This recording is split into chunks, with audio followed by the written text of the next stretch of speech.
Welcome to the bullpen. We go live every single Tuesday, 12 o'clock Eastern Standard Time, where I share everything I've learned about selling, sales teams, how to get your product or service in the hands of more customers. This is my favorite show. And today in this video, why do people buy? What makes them buy? What can you do as a salesperson to move a prospect from interested in your product or service to actually purchasing, paying, giving you hard money in your bank account? What is that process? What does that look like? Because I think as salespeople, especially when I started in sales, back when I was door knocking, trying to sell paint jobs to homeowners when I was running that painting company, there's a lot of misconceptions, or newer salespeople think people buy for different reasons when it's not that complicated. Right now you search on YouTube, you can find all these different sales processes, different language patterns, different words that are supposed to do subliminal messaging, all that type of stuff. It's not that complicated. It's actually very simple when you break it down. So today I'm going to be sharing the core foundational elements of your sales conversation, your pitch, how you deliver the value statements, everything that has to line up for that prospect to purchase. And if one of these things is missing, your sales process is really broken and something has to change. So today we're going to be dissecting, if anything, is what's missing from your current sales process and what you can do instead to make sure that you have the best possible chance of closing every single customer that you talk with. Okay, so there's going to be a lot of stuff here. Let's just get right into it and break this down. So when we're looking at sales, right? And when we're looking at sales, I'm going to draw this up here. We have to understand what a real prospect really is, okay? Because when I started, I didn't understand or appreciate the volume and how numbers work in terms of our sales pipeline. So here's the truth. About 74% or 73%, 73% of all of your prospects are not sales ready today. Meaning, if you put the perfect product in front of them and did everything right, 3/4 of them would not be ready to make a purchase today. So, when I was a young guy, I was in university, I was door knocking, I was hungry, I was selling a lot of stuff, but I would get mad every time I didn't close somebody. Now, on one side, it made me tenacious and it made me sell better. But on the other side, I didn't appreciate that, a big part of your prospects, they're not lost causes. They're just going to end up buying later on down the road. And that's why we have nurture sequences. I've done a bunch of videos on that on this channel. So check it out. So what we want to do is we want to realistically, vet or disposition prospects from ready to buy or able to buy right now versus the longer term leads. I think that's step number one, because the last thing you want to do is put leads or prospects, people in front of your sales staff when they don't have the means to buy at the moment. They're just in the exploratory phases. They still have to get nurtured. So that's step number one. Okay, because 1/4 of your prospects are going to be sales ready today.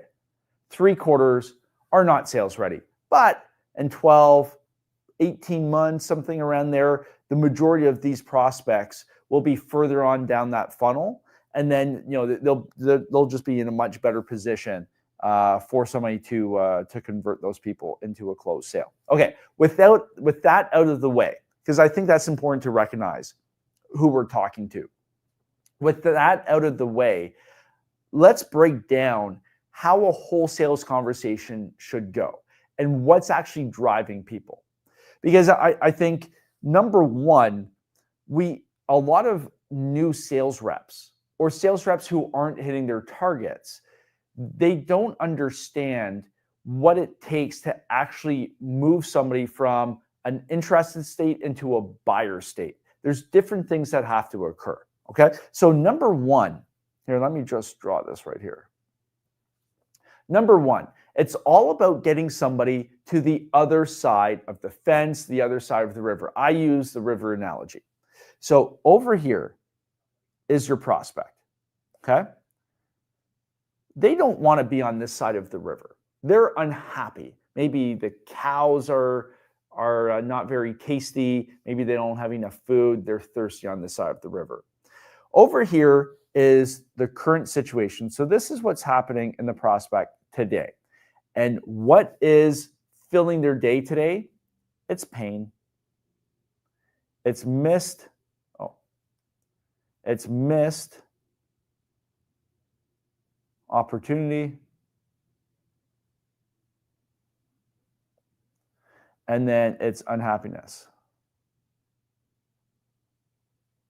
Those are all the things in the prospect's world today.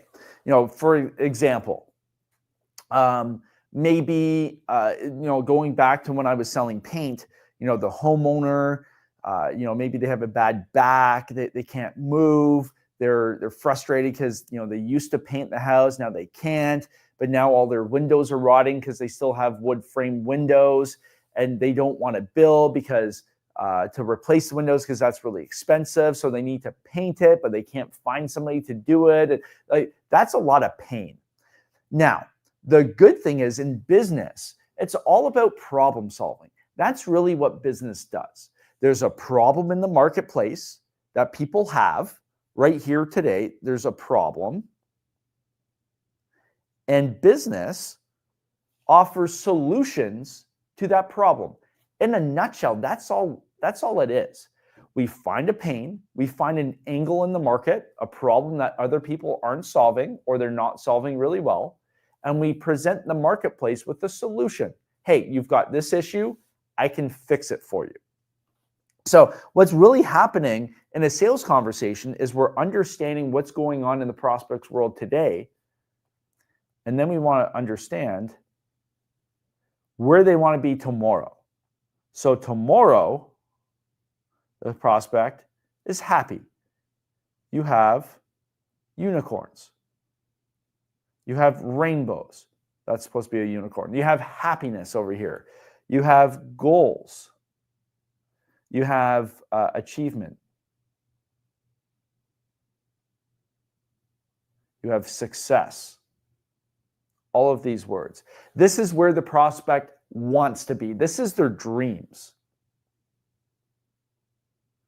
So if you ask anybody on the street, anybody, the vast majority of people will have a vision for how they want their future to be. Now, in the future, there's one thing that's absent in everybody's mind. It's the pain.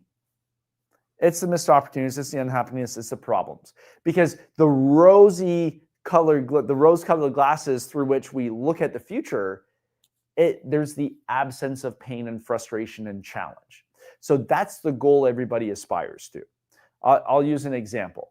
Let's say you're an overworked entrepreneur and you're working in your business, right? You're doing all the sales calls, you're doing all the work. In your future, your tomorrow, you probably envision and fantasize about having a team. You can concentrate on your big ideas and not actually doing the day-to-day grunt work in the business. That's part of your future dream. And that's what you're aspiring to. So in a nutshell, the whole sales process is just a matter of taking somebody from today and moving them across the river to tomorrow. And what does that take? Well, we need a bridge. And this bridge across the river, because we've got all sorts of bad things. We've got piranhas in the river. We've got sharks in the river. Maybe it's a freshwater shark. We've got snakes in the river.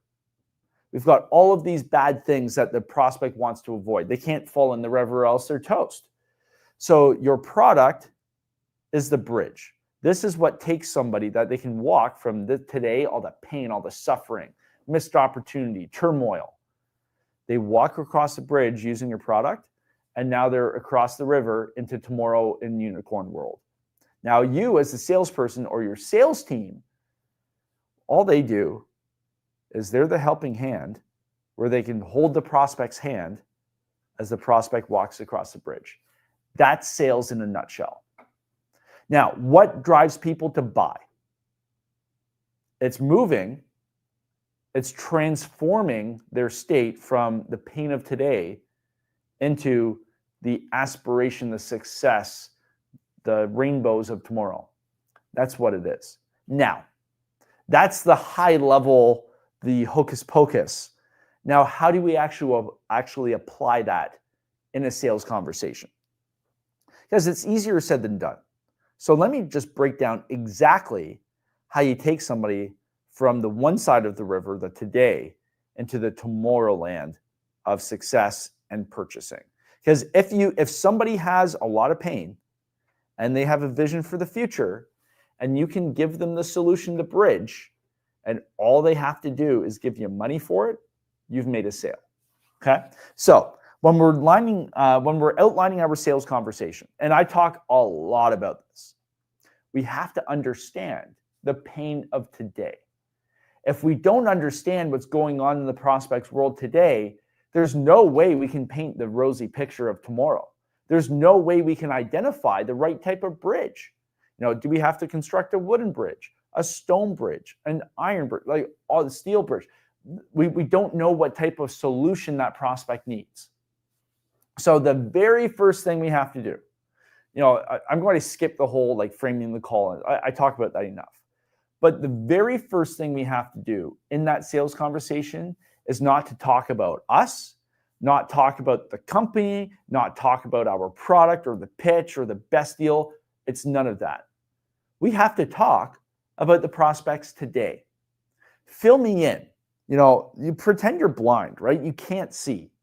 So now you have to ask questions for the prospect to actually describe what their today world looks like on their side of the river. That's what you have to do. And now there's power in that. Because with salespeople, a lot of people, so here, let's focus on the pain. The pain of today.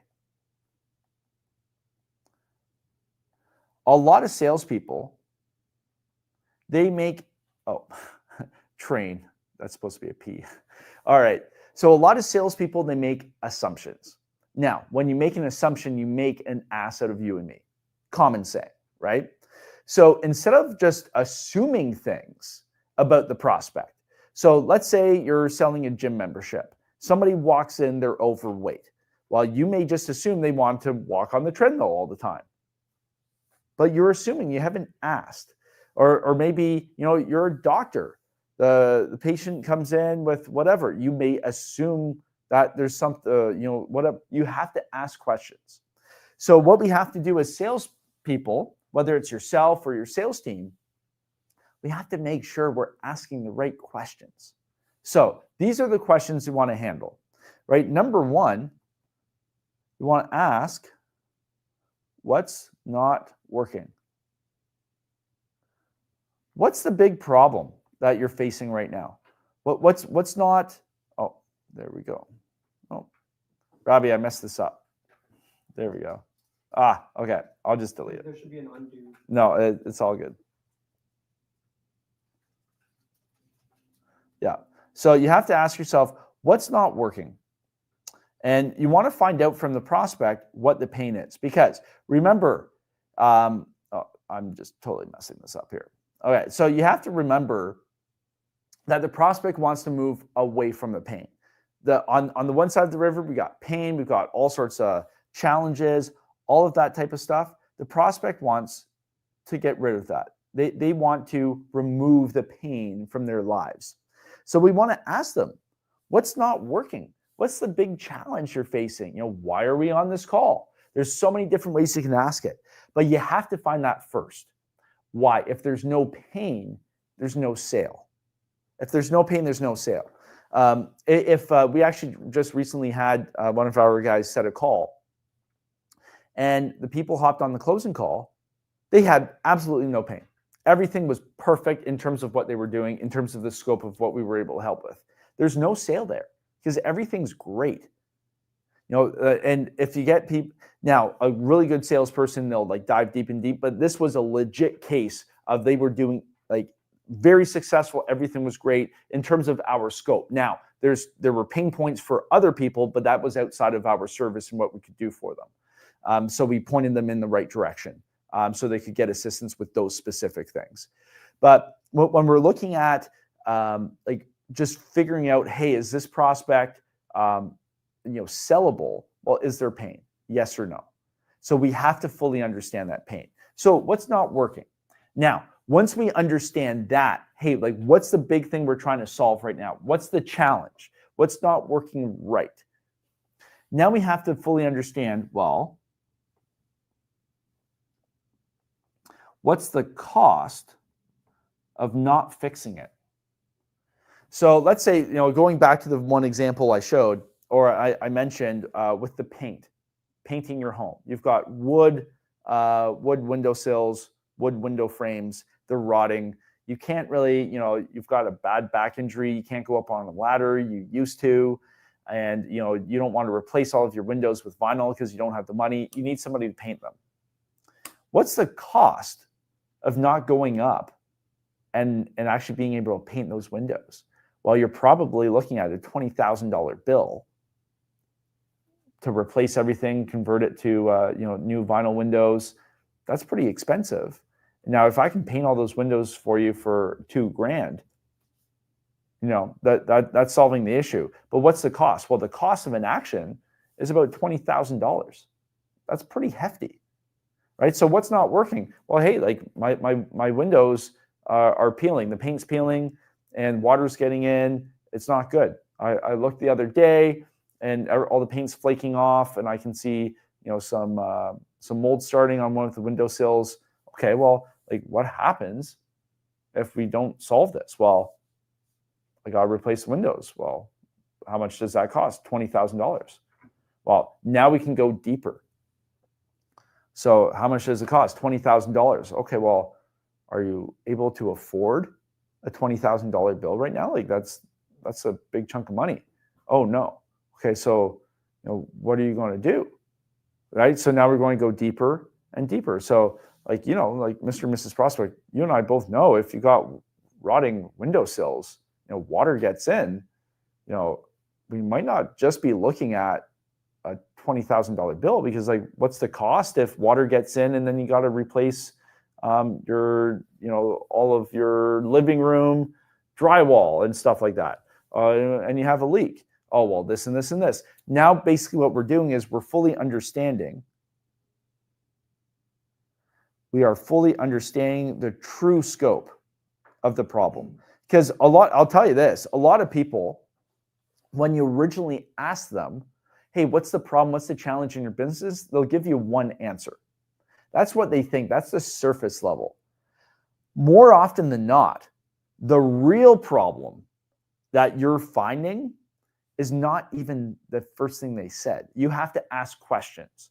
So, with one of our offers, we help scale events and conferences. And a lot of people, they'll say, "Oh, what's your number one challenge?" "Oh, marketing." Well, the more questions we ask and the more we seek to understand their problem, the more we realize, well, they don't have a marketing issue.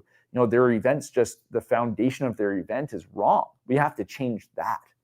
Or, their pricing structure is wrong. So it's not the marketing, it's that. We have to understand if you are a true expert in your field, if you really understand your customers, the industry, your solution, how that fits in, you'll be able to know. After a couple different questions, you'll get a sense. You can use your Toucan Sam, follow your nose, to really identify what the real problem is. And more often than not, the real problem has a higher cost of inaction or not fixing it, whatever word you want to use. So we seek to understand the cost of it. So now in this painting example, we took, hey, well, just having some window rot all the way through to replacing all of the windows. But if they don't do that, then we got water leakage, it gets in, we got mold in the house, we got big issues. It turns into a nightmare. So are we really dealing with a $20,000 problem? Well, no, we're probably dealing with a potential $100,000 problem. And hey, Mr. Seller, I just walked by. I can stick my finger in that windowsill over there. Chances are we need to fix that right away, right? Okay, so we understand the cost. Now we want to ask ourselves, solutions. So what are the options? Because quite honestly, if you're in a space that's a large enough market, there's going to be other competitors or different ways to solve the problem. For instance, if somebody's looking for weight loss, number one, they could hire a personal trainer. Number two, they could hire a personal chef because six packs are made in the kitchen. But number three, they could just get liposuction. So we want to understand first in this discovery phase when we're trying to paint the picture of the one side of the river.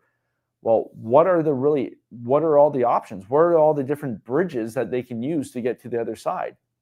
Because sometimes a prospect assumes that one solution is best for them, but the more you dig and the more you understand their true problems, the true situation, it may be another product.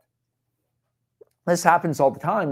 People will get on these sales calls and they'll sell a $5,000 product, a $10,000 product, where maybe if we just dug a little bit deeper, maybe your $50,000 product would actually be a better fit for the customer, and that customer would pay rather than you lose the sale because you're pitching the wrong product. But this all comes down to the questions we're asking. So we want to find out, hey, what are the different ways you're currently looking at to solve this problem? Have you reached out for help from anybody? What other options are you looking at? If you're selling software, hey, have you demoed any other software? What do you think about it? All this type of stuff. You have to identify the solutions. Once we get a good idea on that, now we want to seek to understand the goals. So this is where we start painting the picture of tomorrow. Okay, so John, tell me about where you want to take this thing. You told me that you've got this problem, this problem. Well, let's say we figure this stuff out. Talk to me, what do you want the future to look like? Where do you want your business, whatever, to go? And now you dig into that. So, okay, well, I want to do this and this and this. Oh, gotcha. Well, just fill me in. Why do you want it this way? Oh, because of this and this and this. Oh, I got it. So doing it this way, it would actually help you in this way. Is that right? Oh, yeah, it is. Seek to understand the goals. Because like I said, you have to pretend that you're blind. You've got your eyes closed. You can't see anything. And you're relying on the prospect's words to paint the picture of what their current situation looks like on this side of the river. And then you want them to paint the picture through their words of the other side of the river. Only at that point do we move on into the sales conversation. But you as a sales rep or your team should clearly be able to articulate exactly what's going on today in the prospect's world and exactly what that future looks like and all the things that have to disappear or get fixed in order for that prospect, that person, to achieve their dream, their vision for tomorrow. That's all we're doing. So at that point, I call this discovery. After we finish discovery, at this point, we're going to explain and paint a picture of the bridge. So we've got on this side, and we want to move to this side with rainbows and unicorns. So now in the sales process, you've collected all the information you need, everything you need. We've got the river here. You're going to start painting a picture or building the bridge with the prospect. And this is what it looks like. Hey, Mr. or Mrs. Prospect, hey, remember how you told me that you've got this problem and this problem and this is what it looks like? Oh yeah, I remember I do. Okay, well, so we're going to do what I call a pitch sandwich. Okay, well, blah blah blah blah. You've got this problem. Yeah. Okay. Well, actually, we've got this thing. So this is your unique mechanism. Well, we for painting, right? So, hey, Mr. Prospect, remember how, we were walking around outside your house and I could stick my fingers in your windowsill and the windows are all peeling and you're just really worried about water getting in and having to replace windows? Oh, yeah, for sure. Well, listen, like we actually have a 3-tier window rehab solution. So this would be the unique mechanism, and I just made it up. We actually have a 3-tier window rehab solution that is a perfect fit for what you're doing. Now you're going to explain how. So, Mr. Prospect, we all know that wood windowsills are at an increased risk for window rot. So the first thing we're going to do, we're actually going to patch and repair every single windowsill on your home to make sure they're watertight. And so you would go on and explain how your product or service will solve their problem that they mentioned. Now, once you finish doing that, you're going to end off with what this means for you. So the benefit. So Mr. Prospect, what this means for you, instead of having to scramble and worry about paying this $20,000 bill, you can keep your current wood windows. They're going to be fully repaired. They're going to be almost like brand new. And you're going to get another 5 to 7 years out of this paint job. And we actually guarantee it for another 3 years or whatever it is, right? That's your first pitch sandwich. So basically what we're doing is we are building this bridge out brick by brick with our words. Sometimes we use diagrams and flip books in the sales process, but you're basically saying, hey, Mr. and Mrs. Prospect, I understand your problem. Remember how you told me this? Well, this step of the bridge, this part of the bridge is this. This is how it can help you. And this is what it means in terms of getting you on the other side, right? So you're building this bridge out. So generally, I like to have 2 or 3 pieces of the bridge. So I'll use 2 or 3 different pitch sandwiches to build the bridge out. So the bridge is now completed. And the prospect sees the bridge and they can see themselves on the other side. At this point, this is the close. This is where you as a salesperson extend your hand and say, hey, Mr. Prospect, I can help you with this. Take my hand. I'll guide you across the bridge and we'll both get you to the other side just like you want. That's the close, right? So the prospect says, yes, we're good to go. You take their hand and you walk them across the bridge with your product, and then you help them with your product or service achieve their dreams. Now, sometimes the prospect will be like, oh, I see the bridge. I'm not sure about this bridge. Is it safe to cross? Oh, I'm not sure. Like, can I get across the bridge in time? These are all objections and things in the prospect's mind that are preventing them from taking your hand and walking across the bridge. So this is where you have to explain to them and show them, demonstrate, oh, well, Mr. Prospect, I hear what you're saying. You're saying this, blah, blah, blah. Well, this bridge has been in, we've been building bridges like this for the past 30 years. And we've actually helped like 1,500 other customers just like you, but like you have to handle the objection, but it's all certainty. They want to make sure that they can safely cross from one side to the other with your bridge. That's all they're looking for. But the salesperson at the end extends their hand. Hey, why don't we do this? Let's get you set up. This is kind of what it looks like. Boom, boom, boom. Does that sound fair enough? Right? Boom. They give you their hand. You hold their hand across the bridge, and then you're ready to rock and roll. That's how people buy. That's how you make people buy. It's not how flashy or gimmicky your sales pitch is. It isn't ultra discounts or coupons or one-time offer. It's none of that. It's understanding the pain over here and today and understanding tomorrow what that prospect's world looks like and building the right bridge to get them across. That's how you get people to buy.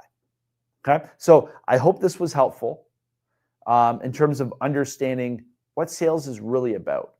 You don't have to use secret buzzwords at the right time or anything like that. It's just understanding pain, understanding where they want to go, and building the bridge to get them across the other side. All right, well, this is the bullpen. I'll see you next Tuesday. Looking forward to it. Have fun.